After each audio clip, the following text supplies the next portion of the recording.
ایک گاڑی نکال لو اپنے لیے وہاں سے، فیروز نے کہا۔ این اسی وقت باہر آ کر فیروز شرافت علی کے لیے گاڑی نکالنے گیراج کی طرف جا رہا تھا۔ انور کمال کی مزدہ مین گیٹ سے اندر داخل ہوئی۔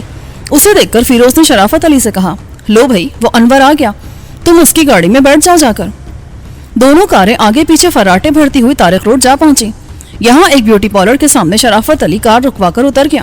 وہ مجھے اپنے ساتھ بیوٹی پارلر کے اندر لے گیا، جہاں ایک 40-42 سالہ خاصی فربا خاتون نے ہمارا استقبال کیا۔ شرافت علی نے اس سے کچھ دیر سرگوشی کی۔ وہ خاتون اس دوران بڑی گہری نظروں سے مجھے دیکھتی رہی۔ شرافت نے اس سے بات کرنے کے بعد جیب سے چیک بک نکال کر ایک چیک لکھا اور اسے پھاڑ کر خاتون کے حوالے کر دیا۔ چیک لے کر اس نے خاموشی سے دراز میں رکھ کر دراز کو لاک کیا اور مجھے ساتھ لے کر ایک کمرے میں چلی گئی، جہاں چاروں طرف دیواروں میں قد آدم شیشے لگے ہوئے تھے۔ ان کے سامنے فارمیکا کے خوبصورت بکسوں میں میک اپ کا سامان قرینے سے سجا ہوا تھا۔ جہاں بجا مختلف انداز کی وگیں بھی لٹکی دکھائی دے رہی تھیں۔ اس نے مجھے کرسی پر بٹھا کر اپنا کام شروع کر دیا۔ 5 منٹ کے بعد ہی میں خود اپنے آپ کو پہچان نہیں پا رہا تھا۔ پارلر سے نکل کر شرافت علی بھی میرے ساتھ فیروز کی گاڑی میں ہی بیٹھ گیا۔ فیروز گاڑی سٹارٹ کر کے آگے بڑھاتے ہوئے بولا، تمہارا تو بالکل نقشہ ہی بدل گیا جیلانی، اس وقت تو آئزک بھی تمہیں نہیں پہچان سکے گا۔ ہاں یار، اس شرافت علی نے تو بڑے بڑے فنکاروں سے دوستی گانٹ رکھی ہے۔ اچانک میری نظر ایک عورت پر پڑی جو ایک دکان سے کچھ بنڈل اٹھائے نکل رہی تھی۔ میری نگاہیں اس پر جم کر رہ گئیں۔ میں اسے ہزاروں کے مجمع میں ہر حال میں پہچان سکتا تھا۔ اس وقت وہ ایک سبز رنگ کی قیمتی ساڑی میں ملبوس تھی اور بالوں کو جوڑے کی شکل میں باندھا ہوا تھا۔ اس نے ہائی ہیل کی سینڈل پہن کر وہ نہایت نزاکت سے قدم اٹھا رہی تھی، مگر میری نظریں اسے پہچاننے میں کبھی دھوکہ نہیں کھا سکتی تھی۔ وہ بالکل وہی تھی، میری بہن آسیہ، میری ماں جائی۔ میرے دل کی کیفیت عجیب ہو گئی تھی اس کو دیکھتے ہی۔ وہ بس اچانک ہی بالکل غیر متوقع طور پر نظر آ گئی تھی۔ اس کی کراچی میں موجودگی کے بارے میں تو میں نے سوچا تک نہیں تھا، چنانچہ اب وہ یوں اچانک نظر آئی تو میں حیرت سے گنگ ہو کر رہ گیا، مگر فوراً ہی خود کو سنبھال کر ایک بار پھر ادھر نظر دوڑائی جہاں وہ نظر آئی تھی مجھے، لیکن اتنی دیر میں ہماری کار اس جگہ کو پیچھے چھوڑ آئی تھی۔ میں نے گردن موڑ کر پیچھے دیکھتے ہوئے بےتابی سے کہا، فیروز گاڑی روکو جلدی سے۔ شرافت علی حیرت سے بولا، کیوں گاڑی کیوں رکوا رہے ہو؟ ایسا کیا نظر آ گیا تمہیں یہاں اچانک؟ وہ آسیہ، میری بہن آسیہ ہے وہاں، جلدی سے گاڑی روکو یار، وہ نکل جائے گی ورنہ کہیں۔ میں بے صبری سے بولا، کہاں ہے آسیہ؟ فیروز گاڑی کی رفتار کم کر کے اسے فٹ پاتھ کے ساتھ لگاتے ہوئے بولا، وہ یہاں کہاں سے آ گئی بھائی؟ دھوکا ہوا ہوگا تمہیں۔ ہاں بھائی، وہ یہاں کہاں ہو سکتی ہے؟ تمہیں دھوکا ہی ہوا ہے شاید۔ شرافت بھی فیروز کی تائید کرتے ہوئے بولا، نہیں یار، کیسی باتیں کرتے ہو تم لوگ، وہ بہن ہے میری، اسے پہچاننے میں میری آنکھیں دھوکا نہیں کھا سکتی کبھی بھی۔ میں اسے پہچاننے میں غلطی نہیں کر سکتا، خواہ وہ کسی بھی جگہ اور کسی بھی روپ میں کیوں نہ ہو۔ میں نے اسے ایک دکان سے نکلتے ہوئے دیکھا ہے ابھی۔ میں اپنی طرف کو دروازہ کھول کر تیزی سے باہر نکلا اور تقریباً دوڑنے کے انداز میں تیز تیز قدم اٹھاتا اس طرف چل دیا جہاں چند سیکنڈ پہلے میں نے آسیہ کو دیکھا تھا۔ میری نظریں میرے پیروں سے کہیں زیادہ تیزی کے ساتھ حرکت کر رہی تھیں، مگر فیروز اس دوران اس جگہ سے بہت دور نکال لایا تھا کار کو۔ وہاں فٹ پاتھ اور دکانوں میں بہت سی عورتیں اور لڑکیاں موجود تھیں، لیکن ان میں سے کسی نے بھی سبز رنگ کی ساڑی نہیں پہنی تھی، جبکہ میری آنکھیں سبز رنگ کی ساڑی کو تلاش کر رہی تھیں۔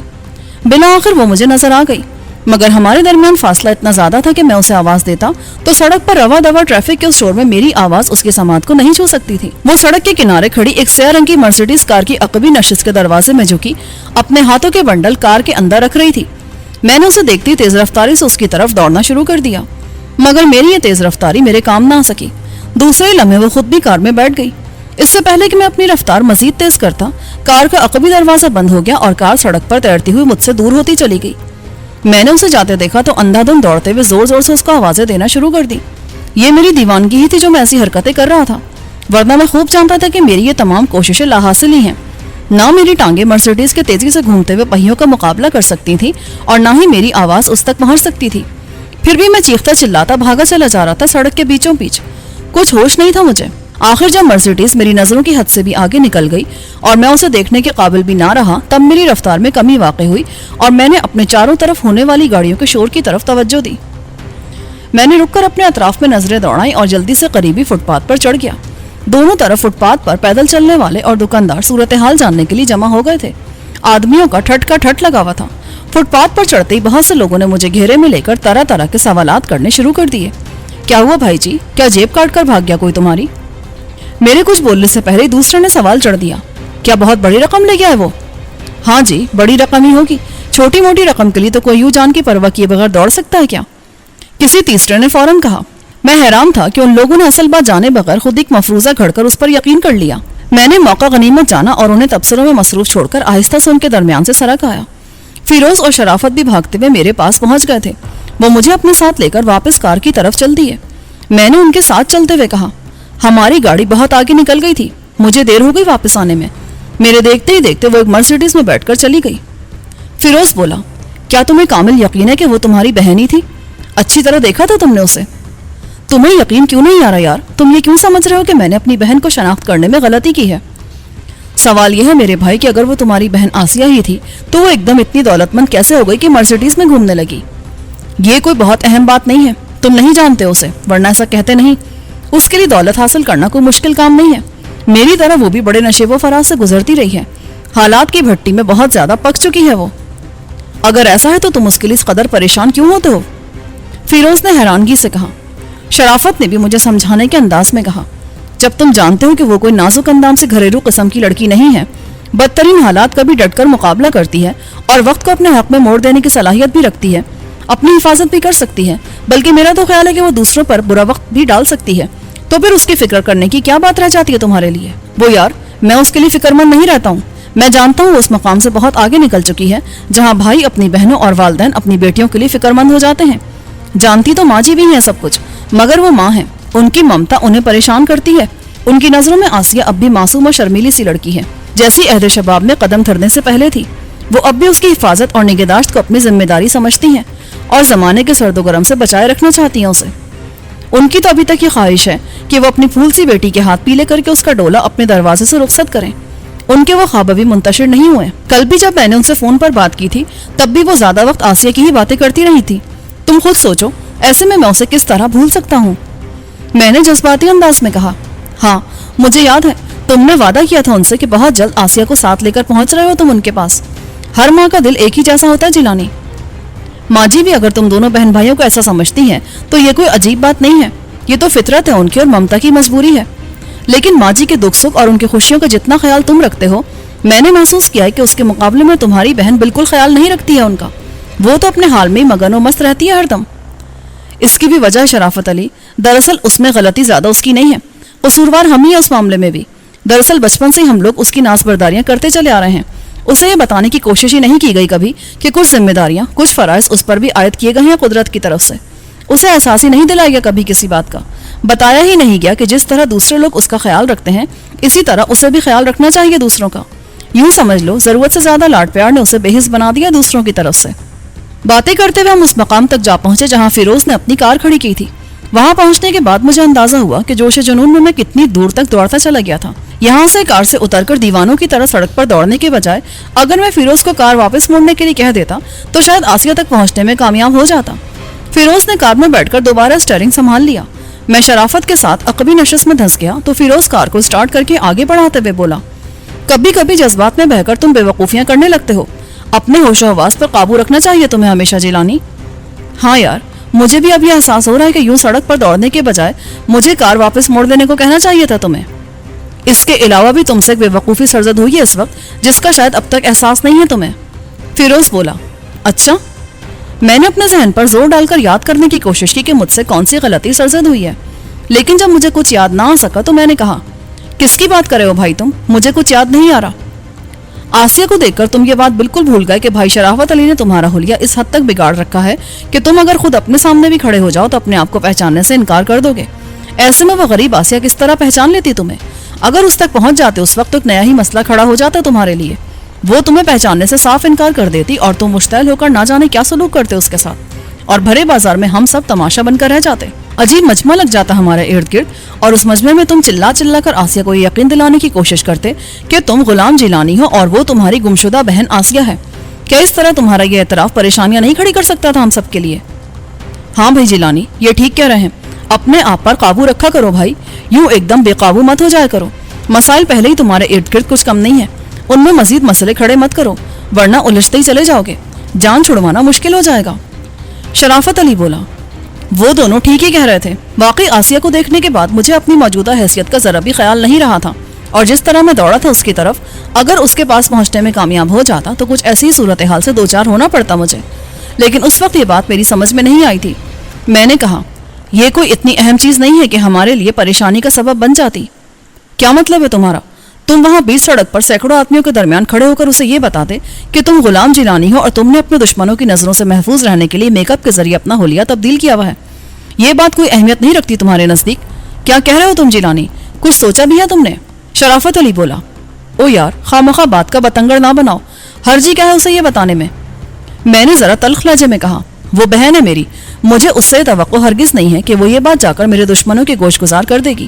ایسا کبھی نہیں کر سکتی وہ. بات کو سمجھنے کی کوشش کرو جیلانی، ہم تمہاری بہن پر بے اعتمادی کا اظہار نہیں کر رہے.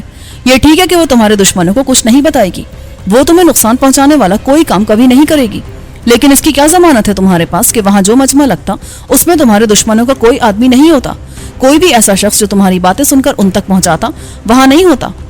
شرافت علی جھنجھلا کر بولا.